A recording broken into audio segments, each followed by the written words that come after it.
Halo, Assalamualaikum warahmatullahi wabarakatuh. Kembali lagi bersama Lilis Artika Sari. Oke, hari ini aku akan mengadakan Q&A bersama salah satu bidan yang ada di daerah Jambi, di mana tempat pertama kali aku magang di daerah Jambi, yaitu bersama Bidan Ira. Nah, oke. Kenapa aku memilih Bidan Ira buat mengadakan Q&A? Karena aku lihat bidan Ira ini adalah salah satu bidan yang sangat semangatnya luar biasa banget. Terus abis itu aku lihat juga bagaimana cara dia memberikan pelayanan kepada pasien, bagaimana dia memberikan tindakan kepada pasien, itu sangat harus diacukan jempol karena pelayanannya itu sangat luar biasa. Nah, kali ini aku akan mengadakan beberapa pertanyaan dan nanti Bidan Ira akan menjawab pertanyaan sekilas tentang bidan. Karena banyak banget dong sekarang itu, pasti banyak banget bidan yang kayak aku galau banget nih harus menjadi bidan yang seperti apa, nanti pada saat aku lulus aku harus bagaimana gitu kan. Pasti banyak banget bidan yang mengeluhkan hal itu. Nah, di sini ada suatu gambaran salah satu bidan, yaitu Bidan Ira. Barangkali Bidan Ira bisa menjadikan salah satu motivasi buat teman-teman para bidan, para seperjuangan bidan sekalian. Semoga motivasi dari Bidan Ira bisa menambah semangat para bidan yang sedang berjuang pada saat ini. Oke, kita mulai saja ya teman-teman. Halo Bidan Ira, apa kabar? Halo sayang, kabar baik. Alhamdulillah. Jadi Bu Bidan, hari ini aku pengen mengadakan beberapa pertanyaan, 5 pertanyaan untuk Ibu. Nah, semoga apa yang menjadi jawaban dari Ibu ini bisa menjadi motivasi untuk para bidan di Indonesia, khususnya bidan yang lagi galau-galau terhadap aku besok harus menjadi bidan yang seperti apa gitu. Saya rasa banyak banget ya teman-teman yang udah jadi bidan terus galau mau ngapain gini-gini segala macam. Nah, semoga dari Bidan Ira bisa membuat gambaran aku mau jadi bidan seperti apa sih gitu. Oke. Pertanyaan yang pertama, Ibu Bidan Ira. Pendapat bidan terkait lulusan bidan tapi ujung-ujungnya tidak bekerja sebagai profesi bidan. Apakah menjadi seorang bidan itu yang sia-sia? Terus ada nggak sih dampak positif sama dampak negatifnya, Bu Bidan? Ini saya berpesan buat adik-adik semuanya ya, khususnya yang tamatan dari seluruh bidan di seluruh Indonesia. Seandainya kita tamat dari profesi kita bidan, sebaiknya kita ambil ahli ke profesi bidan kita sendiri, itu lebih bagus. Kalaupun kita beralih ke profesi yang lain, umpamanya kita bidan ambil sekolah yang lain atau kerja tempat yang lain bukan profesi kita bidan, alangkah sayangnya. Terutama ada 2 yang disayangkan. Yang pertama itu kasihan sama orang tua ya, Dedek ya. Yang kedua, sayang ilmu kamu lupa. Jadi kamu tidak bisa apa-apa, sedangkan ilmu kamu udah di kesehatan secara kebidanan, tapi kamu melenceng entah kerja di toko atau di mana. Kan sangat sayang sekali ya, Dek ya. Soalnya kalau sekolah kebidanan itu sangat dicari oleh semua perempuan di Indonesia. Bukan di Indonesia aja, tetapi di dunia juga. Karena bidan itu sangat terkenal dengan rahmanya, baiknya, juga cantiknya. Itulah bidan. Oke, Luar biasa sekali. Luar biasa sekali jawabannya dari Bidan Ira. Oke, Mami, jadi pertanyaan yang kedua, target utama apa sih yang harus dikejar sebagai seorang bidan?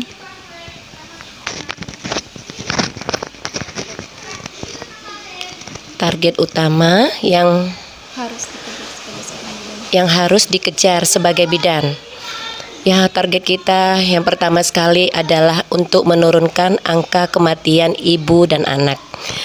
Karena kita sebagai bidan disekolahkan juga ditempatkan dimanapun kita berada dalam posisi kita bekerja.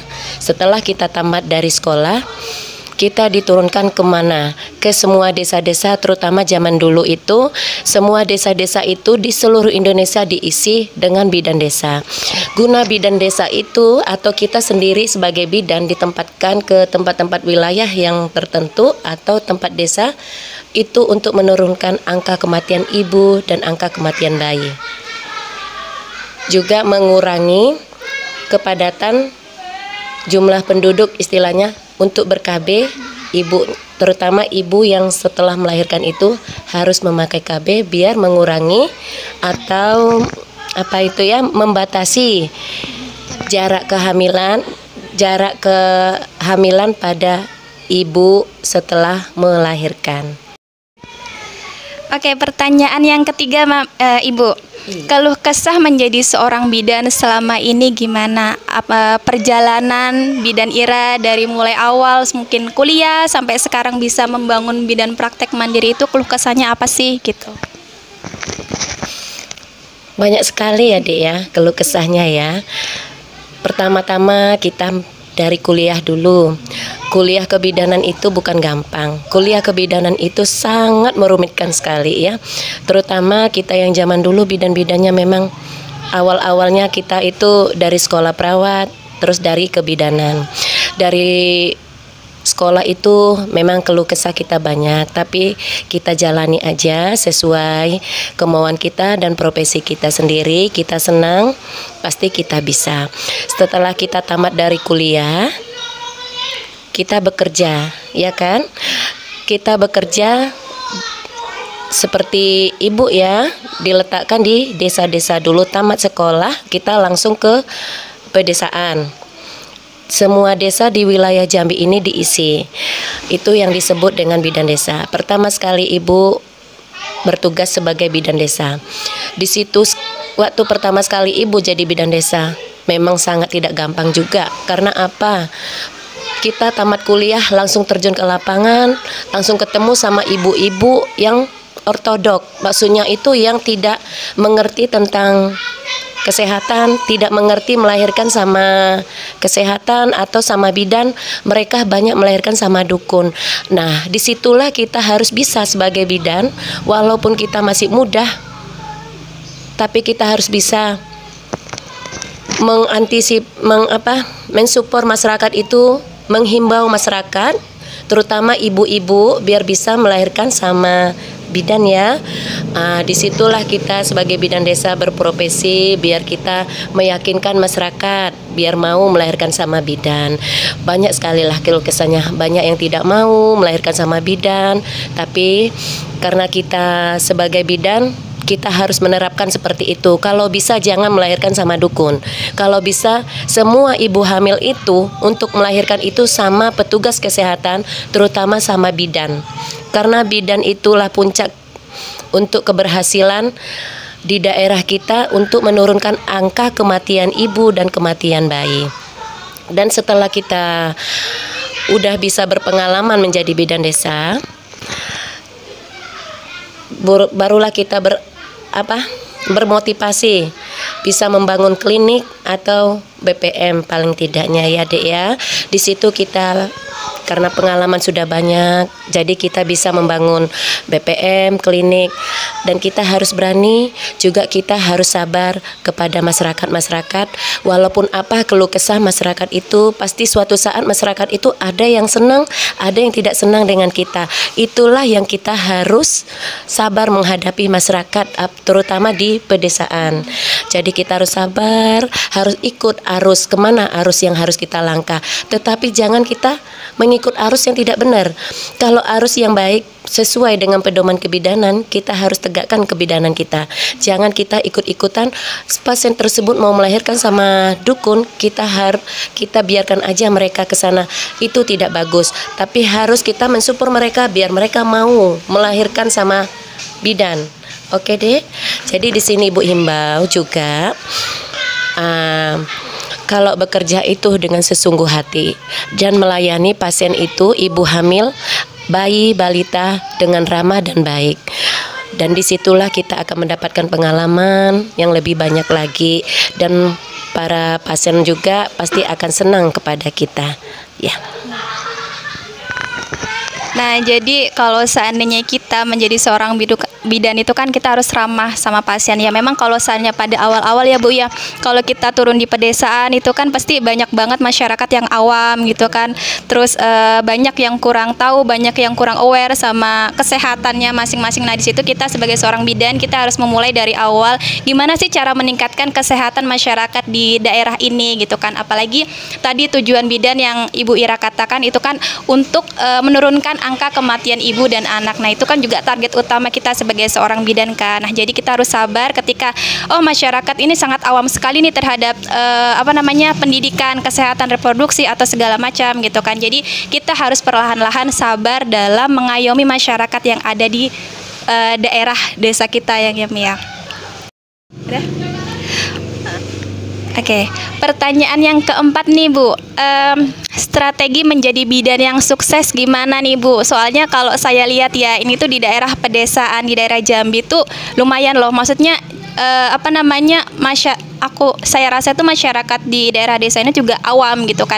Tapi yang saya lihat bidan IRA itu tuh mampu menarik keterkaitan pasien supaya dia tuh mau berkunjung di bidan praktiknya gitu. Jadi apa sih tips and tricks gitu, strategi apa yang bidan IRA dapatkan gitu kan supaya pasien itu mau datang ke sini gitu. Strateginya tuh apa gitu.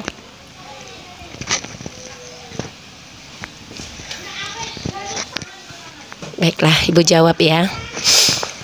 Strategi kita yang paling utama, kita harus ada menjaga wibawa kita sebagai bidan, dan kita harus menjaga juga tingkat kesabaran kita di sini diuji, dan kita juga harus lebih mendekatkan diri kepada masyarakat supaya masyarakat itu tidak merasa nyaman kepada bidannya dan mereka mau datang ke bidan ya gitu ya.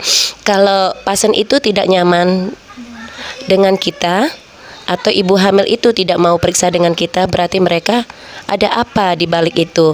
Berarti kita sebagai bidan harus koreksi diri kita. Berarti kita ini kurang baik kah atau kita kurang ramahkah kepada masyarakat? Nah, di sini kita yang harus menghimbau juga masyarakat, kita yang harus mendekatkan diri dengan masyarakat supaya masyarakat itu mau ke BPM kita atau ke klinik kita dengan cara kita harus sabar, kita harus ramah ya, terutama bagi suku-suku pedalaman di daerah kita ini ya. Di sini juga kita juga jangan harus meminta imbalan kepada mereka ya Dek ya. Kita harus melihat kondisi.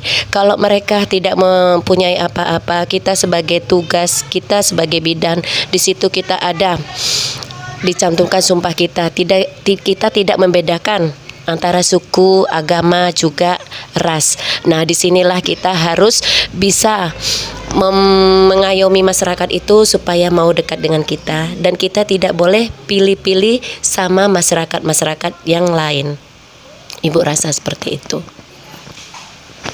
Luar biasa sekali jawabannya. Jadi kalau kita sebagai seorang bidan, kembali lagi kita harus sabar, terus harus ikhlas gitu kan, terus tidak membedakan ras, agama, bangsa, suku gitu, karena itu akan menjadi penilaian terhadap masyarakat kepada kita gitu, sehingga itu adalah salah satu juga yang membuat bidan ini ramah nih gitu kan. Jadi salah satu yang membuat ketertarikan si masyarakat kepada bidan itu adalah kenyamanan juga kepada bidannya gitu. Bagaimana bidan menyampaikan, bagaimana bidan memberikan tindakan, bagaimana bidan memberikan pelayanan. Nah, itu adalah bagaimana masyarakat menilai dia adalah bidan ternyamanku, dia adalah bidan pilihanku gitu.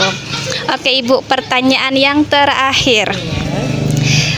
Pesan untuk bidan di Indonesia, khususnya yang ingin membangun praktik bidan mandiri sendiri itu bagaimana?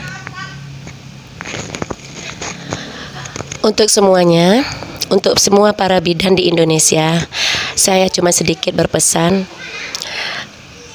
agar semua bidan-bidan harus bisa bersikap ramah, baik kepada masyarakat.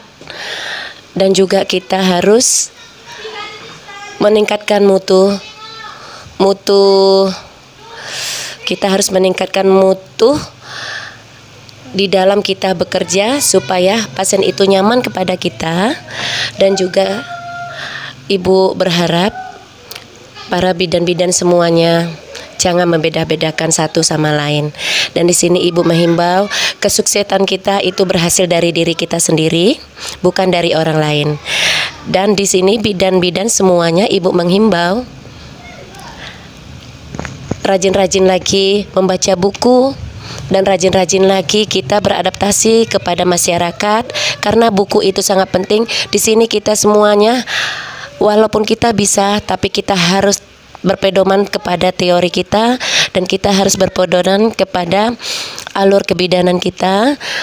Insya Allah kita bisa mencapai puncak keberhasilan kita. Yang pertama sekali, kita harus sangat sabar. Sebagai bidan itu terkenal sangat sabar, cantik, dan baik. Di sini Ibu berpesan untuk bidan-bidan seluruhnya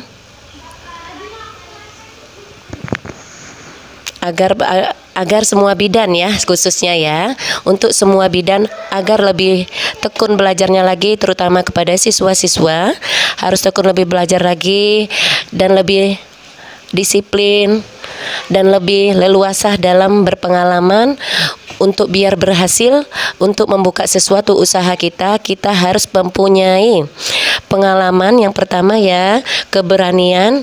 Juga kita harus bisa mengayomi masyarakat, terutama kita dengan sifat yang sabar. Itu aja pesan dari Ibu. Terima kasih, luar biasa sekali pesan yang sudah disampaikan oleh Bidan Ira. Jadi bidan itu terkenal sebagai seorang yang baik, seorang yang cantik, dan seorang yang sabar gitu. Terus abis itu bidan juga dikenal sebagai seseorang yang sangat amat luar biasa. Bidan mampu mengayomi masyarakat ketika bidan itu bisa menjadi sosok yang sangat amat penyabar. Oke, mungkin cukup sekian Q&A-nya kepada Bidan Ira ya. Bidan Ira, terima kasih banyak. Semoga apa yang sudah disampaikan oleh Bidan Ira menjadi motivasi kepada teman-teman semua, kepada khususnya para seperjuangan, para sejawat bidan yang ada di Indonesia. Semoga kalian bisa menjadi sukses luar biasa seperti Bidan Ira juga salah satunya, dan kalian juga bisa mampu memberikan kreativitas kalian, kesuksesan kalian masing-masing. Bidan itu harus bagaimana gitu. Oke, terima kasih. Oke, jangan lupa untuk subscribe, like, and comment, dan jangan lupa share ke teman-teman kalian. Semoga video ini bisa lebih bermanfaat dan supaya aku bisa lebih semangat lagi buat bikin video. Terima kasih. Wassalamualaikum warahmatullahi wabarakatuh. Dadah.